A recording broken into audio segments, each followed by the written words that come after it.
जब अब्राहम लड़ाई करता है कुछ राजाओं से और वो जीत जाता है। अब अब्राहम एक सामान्य व्यक्ति नहीं था जो अपना जिंदगी पाप में जी रहा था। अब्राहम एक सामान्य व्यक्ति नहीं था जो सारी गलत बातों में अपना जीवन जी रहा था। अब्राहम एक ऐसा व्यक्ति था जिससे परमेश्वर बातें करते थे, जिसे परमेश्वर संपर्क करते थे, जिसे परमेश्वर अपना मित्र मानते हैं।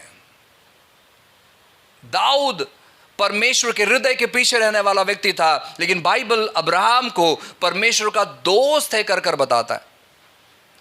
ऐसा व्यक्ति से मुलाकात करने के लिए महायाजक आता है, मलकसदीक करके लिखा गया है। जब यह व्यक्ति आता है तो आप देख सकते हो कि यह व्यक्ति परमेश्वर की ओर से आशीषों को लेकर आता है।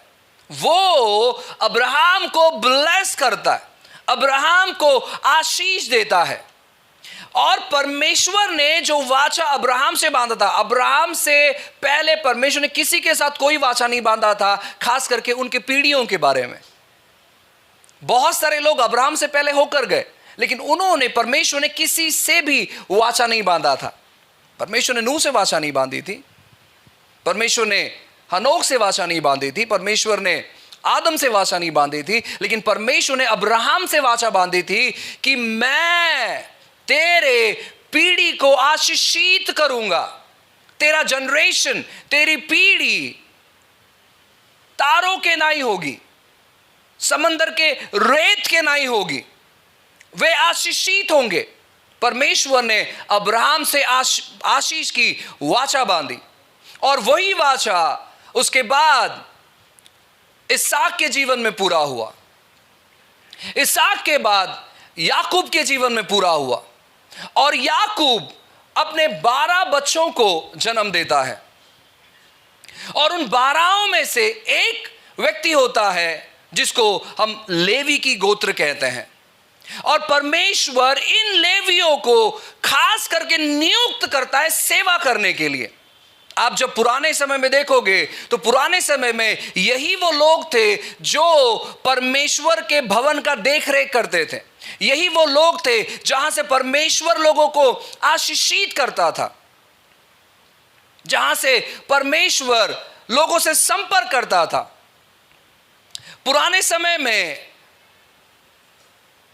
महायाजक के द्वारा लोग पवित्र किए जाते थे और लोगों पर परमेश्वर के आशीषों को देखने मिलता था। कोई भी व्यक्ति परमेश्वर से सीधे संपर्क नहीं कर पाता था, क्योंकि वो जानते नहीं थे परमेश्वर बात कैसे करता है।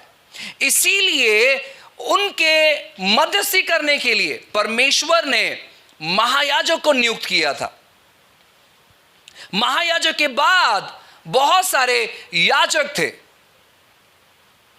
और उन याजकों के ऊपर एक महायाजक हुआ करता था जो उनका मार्गदर्शन करता था, और बाकी का सब महत्व चीज जो कलीसिया से रिलेटेड है, परमेश्वर के भवन से रिलेटेड है, यह व्यक्ति संभालता था। अब इस पर जितनी बड़ी जिम्मेदारी थी उतना बड़ा रिस्क भी था। बाइबल कहता है कि जब आप निवास स्थान के बारे में पढ़ाई करोगे तो निवास स्थान में सबसे अंदर का जो भाग होता था वो होता था परम पवित्र स्थान, जहां पर कोई प्रवेश नहीं कर सकता है, जहां पर कोई एंट्री नहीं कर सकता है। आपको मालूम है जब प्रभु यीशु मसीह मर गए, लिखा गया है कि पर्दा 2 टुकड़ा हो गया, पर्दा 2 भाग हो गया, और वो था परम पवित्र स्थान का पर्दा।